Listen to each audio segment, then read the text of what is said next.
Hello, and welcome to our Sewing Sangha. You'll find a series of videos here on how to make a rakusu in the Soto Zen tradition, and more specifically in the tradition of Upaya Zen Center and Roshi Joan Halifax's lineage. We'll go through each step in detail to help you create your own rakusu. You might want to like the video and subscribe to the channel and click on the notification bell so you'll learn when new videos are posted. If you have any questions or comments, please post them in the comment section. We'll do our best to answer. I'm Cheryl Dyson, and today we're going to be going over how to sew the frame in place. You'll be learning a brand new stitch, and so you'll find any links and details in the description below. So let's just go to the downward facing camera and get started.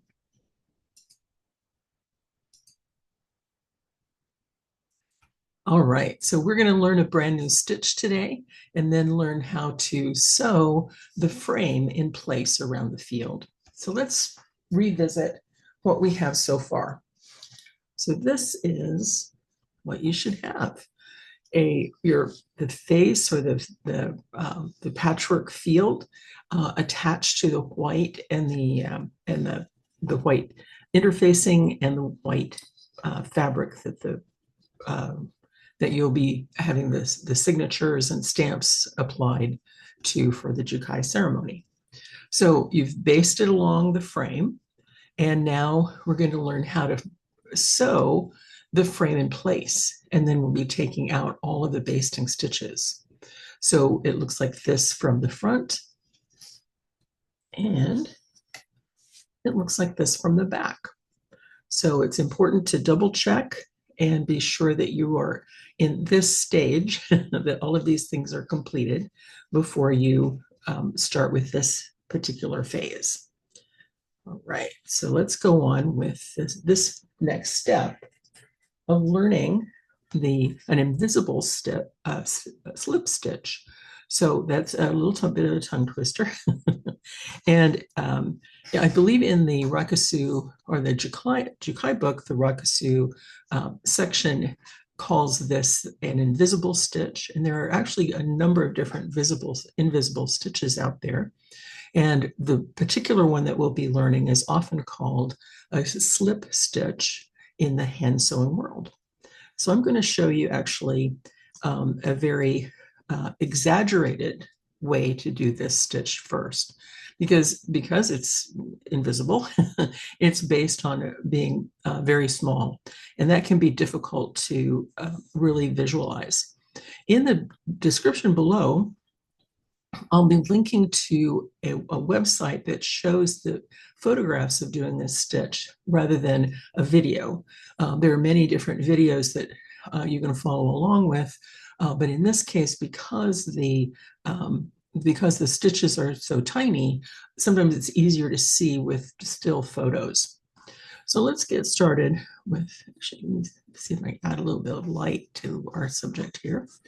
What we'll be starting with is the inside, kind of the inner workings of our frame. So you have the back of the frame, and I didn't fold the whole thing so you can see the stitches a little better. We're going to, when we do this practice stitch, we're going to pretend that this is the field and this is the frame. And that's all you really need. You don't need this bottom part yet. But I'll show you how to do the frame as well. So not to worry. And we'll also have a companion video of sewing the frame in place in real time, just in case you'd like to have company as you sew and would like to see that accomplished in real time. That will be available soon. So when we take a look at this, you'll see that the fold makes kind of a tunnel. And then this will be the face of our rakusu. All right. Now, actually, let me show you that on the rakusu itself. Oops. All right. So here we would have the frame that is on both sides and is folded. Let's take that pin out. And we have this 1/2-inch fold. So you can see that we have our nice little 1/2-inch fold here. And what we'll be doing is tucking under the fold So actually even pull a little bit of pull a little bit of this basting out so you can see this better. So here's our white field, and it'll move into the patchwork part of the tux part of the strips. And this is the folded part where we have the little tunnel that you can see that the fold kind of makes that little bit of a tunnel shape, like a tunnel shape. And then you'll be catching this seam. So we'll revisit this because that may not have been as clear, but it will become clear as we go along, I promise. So what we'll do here, excuse me, is again, I'm gonna do this in a very exaggerated way. Here will represent the field or the face of the rakusu. And this is the outside of the frame with that tuck folded in, okay? So we're gonna start by putting our needle into this tunnel. We're just gonna call this a tunnel or a fold. And I'm gonna come in with my thread.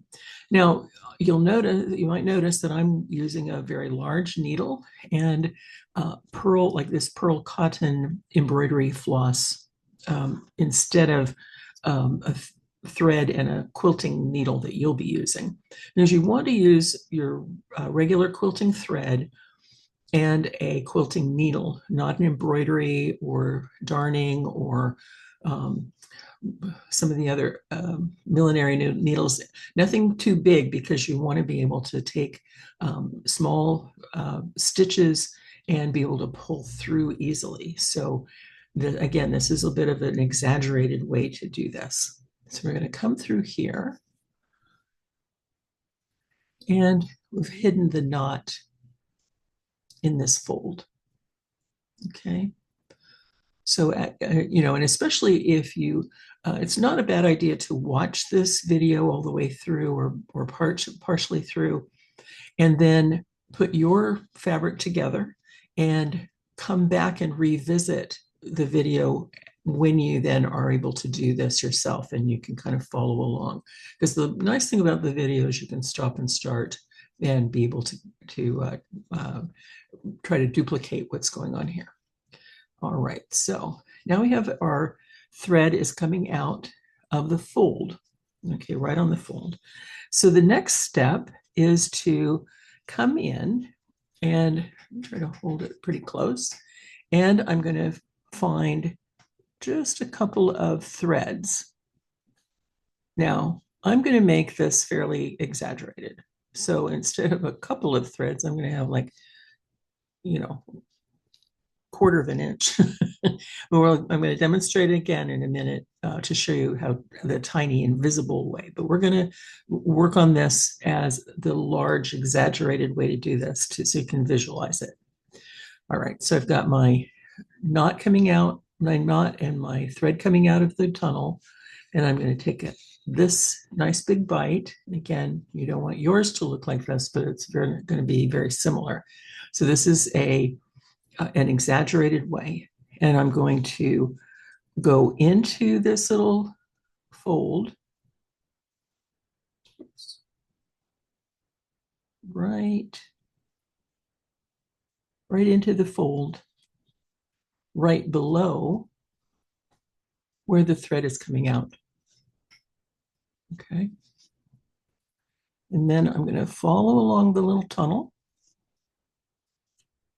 And in this case, I'm going to make it kind of big, kind of long, so you can see. And then what you're going to notice is that, actually, let me give it a little tug to snug it in here so you can see better. And what you'll notice is like two little threads close together. All right. And then we've got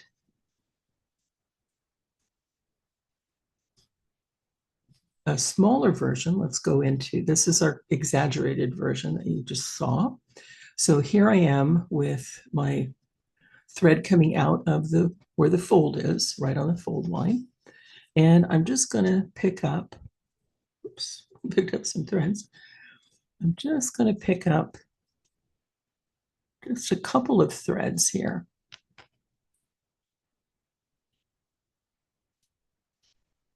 All right, and go through.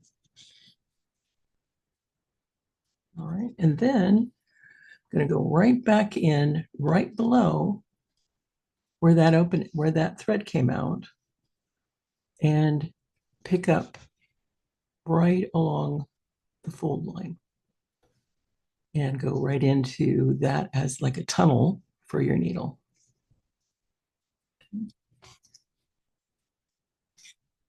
Go.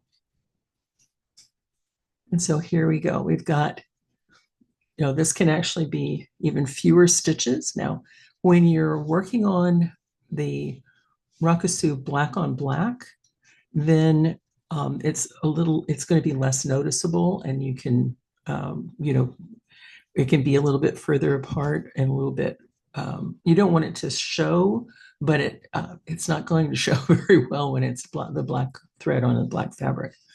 When you're on the white side, then it's actually going to be easier to see your work as you go, but you also have to be a little bit more careful with making sure that your stitches are really hidden and in there. So again, we're going to see our thread coming out of the tunnel, and right above where it came out, I'm going to insert my needle and ideally just take a tiny, tiny little bite. So we've kind of gone from pretty big to a little bit smaller to be able to illustrate. Right, like that. And then right down from that, right down from where that thread came out, we're going to pick up that tunnel, pick up the fold. Oops. And this is the hard to do with a longer needle. You're going to be better off when you use your little quilting needles that are much smaller. So you have a little bit better control of them. But I want to use these so you can see better. There we go. Oh, okay, pop back out. So it does take a little bit of practice, but you'll be doing quite a bit of this going forward. So see what I mean? Then I can come out that edge of that tunnel. And when I go through, I'll have these cute little double bites. So they'll almost look like little bird feet, little bird footprints. So let's do this one more time. Just take a small little bite.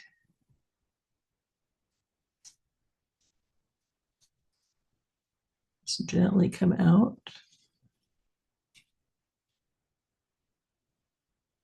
And then right underneath, go into the fold or into that little tunnel. There we go. And come back out. So this will be our little bites.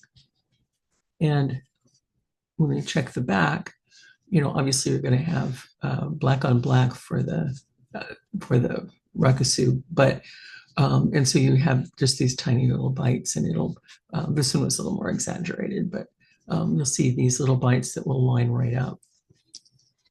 Okay, so this will be done on both the front and the back.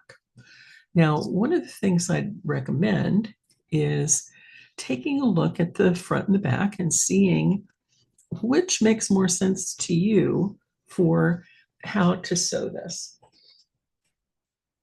All right, so let's start. And because I really do like going left to right, just as a reminder, you want to make sure that you have a good posture as you're sewing.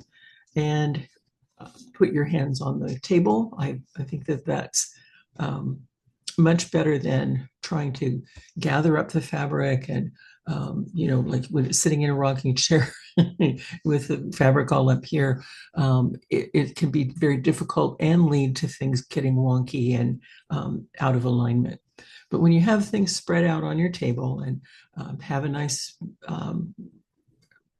surface that you can work with, and to be able to have that good posture, just like we have in the Zendo to meditate. So if I can breathe along with my stitches, relax, have a nice strong front, strong back and a soft front, and be able to keep our hands in a neutral position and sew from left to right with the sewing line in parallel to our body and sewing along parallel to the body as well. So that way you're less likely to get really tired as you sew. There's not as much tension in your shoulders trying to hold everything together and bunch things up, especially as you're learning a brand new stitch. So let's take a look at beginning the process of sewing to get this all together. And I'm actually going to go ahead and pluck out a little bit of this basting so I can get at that inner fold. Because you don't need to baste this white section at the top. You start right on the edge here of your piecework part. And now the other part of this too is that this is, in your Rakusu, this is black and this is black and your thread is black. So you might want to consider turning this over and working on the white side and doing the back first. And, really the reason I think that that might be the best idea for you is that you will have at least a little bit of contrast to be able to see better what you're, finding that take a little bit of the basting out. You'll be able to see the black and the tunnel better, as well as seeing the fabric that you catch with your needle. So that's what I'm going to recommend that you do, is to flip this over and to sew the back first, and then you'll be quite practiced. And when you flip this over, then you'll be doing the front, which is kind of the part that will be the most important to have nice even stitches and all of that. So as we get started, the basting line here is where this part starts, and this is going to be covered by the next part 3 of doing the frame, which will be to create a frame that goes over the top part. So that'll be part 3, and we'll get to that. So and you start a little bit ahead of that. So what we want to do then is let me make sure I remembered to put a knot on this embroidery floss. Yes, I did. So what we'll wind up doing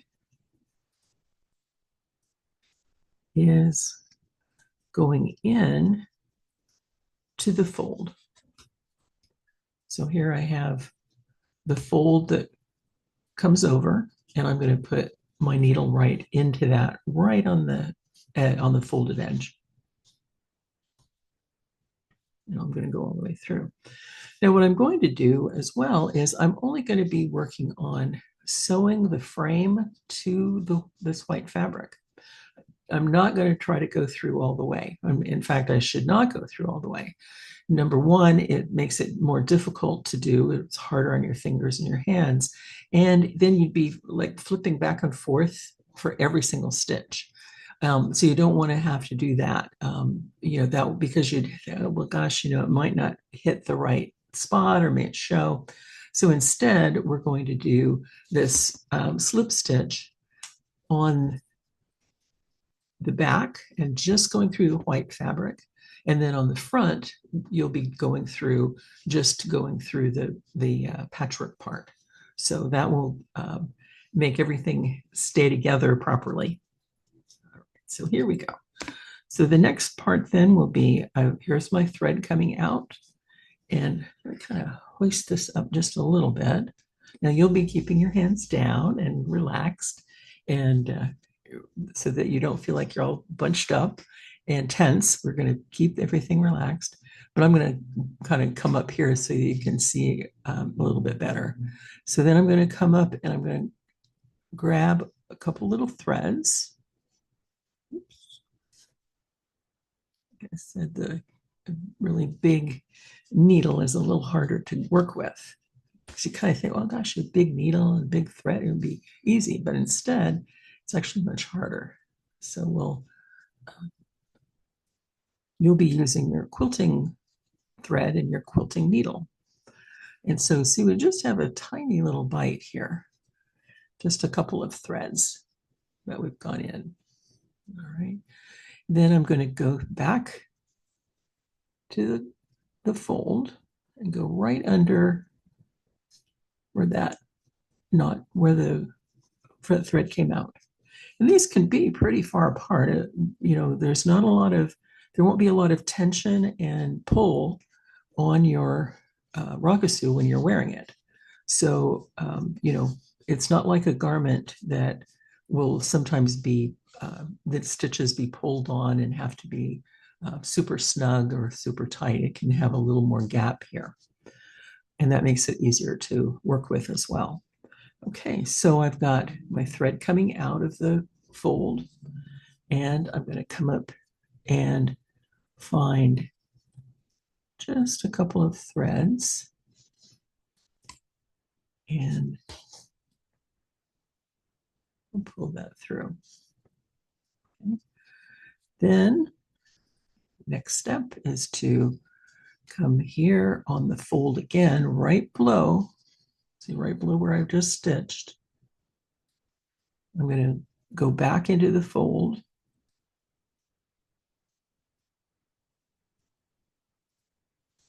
and then tunnel under that fold. See, so I've got those two little marks, and then this guy's coming. See how the needle is going through right along that fold line. So it's like buried in a tunnel. So you don't ever see this length of thread. But the thread is in there holding everything tightly together. So see, I have these cute little two notches, two little like almost little bird footprints. And then I'm going to come back and do this again. Right above where my thread is. Going in, catching just, oopsie, just a small bite of fabric, just a little bit there. All right, I'm going to kind of pull it down a little bit so you can see. And you'll see that my first little stitch, and now the second one coming out. And I'll go down directly below into this fold. Oops. There, just pierce that and go in through the fold. And you can see again how the needle is going through the fold and is tunneled underneath. Let's pull that through. And we've got, I'm kind of tugging a little bit so that because when you're finished, now I've made it maybe a wee bit bigger so that you can see, and you can keep that a little even tucked under the fold even a little bit more. But I think that this actually is going to be just fine for holding your frame together and being essentially invisible. So you can see nothing came through the front, which is good. We don't want anything to come through the front. And because then we'll flip this over and do this again. So as you're sewing through, just really remember that as you're learning a new stitch, it can be a little bit tense, because like even just trying to show you here, I'm like, So you definitely want to relax your hands and your arms and realize that this is a process and uh, use this as a meditative um, event as well to perhaps recite a gatha or to just simply be um, serene and calm. I guess that they really recommend using gathas. I take refuge in the Buddha, the Dharma, and the Sangha, or other types of gathas. But you might want to listen to classical music or something that is both soothing and meaningful for you. So really take a look at what will make sense for you and help you along the way to embody this practice rather than trying to hurry through to make things happen in a hurry and just having a lot of tension because of it. So let's just take a couple more stitches.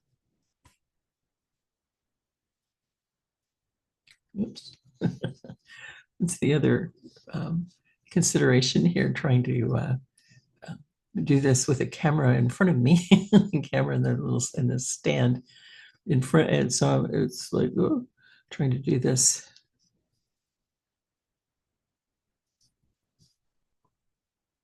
All right. So again, I'm going to go right, taking this stitch that's in the tunnel, and right above it, catching that little tiny bit. Oops, got a little thread caught in there. And then when I look at this coming out,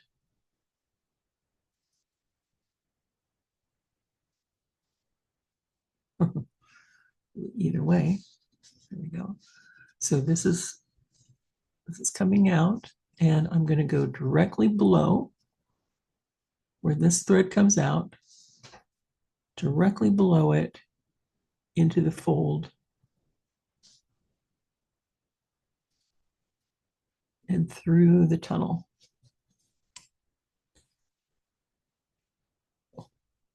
More of these little threads. Okay. So that one was maybe a little further apart. But I think the other part of that too, as you can see, my stitch, some of my stitches are tucked in a little bit more and others not. And,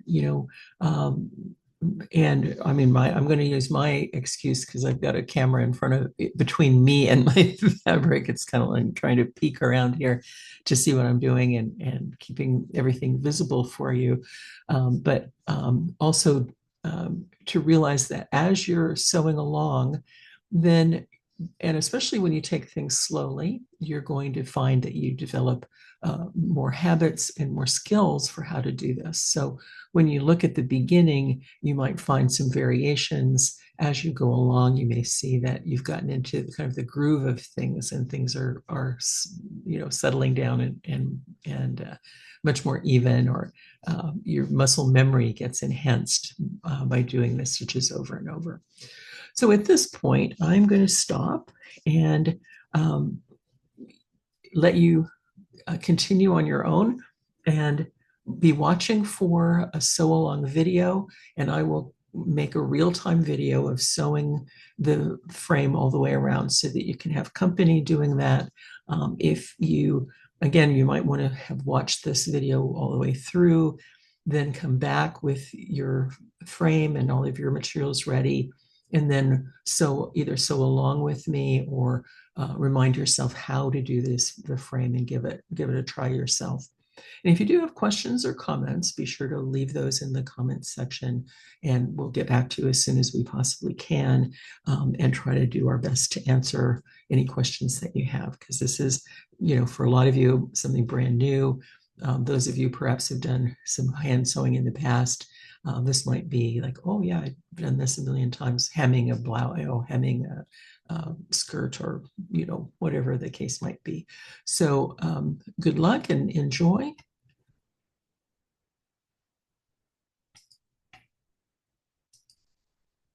There we go. So, thanks so much for listening, and be sure that you keep an eye out.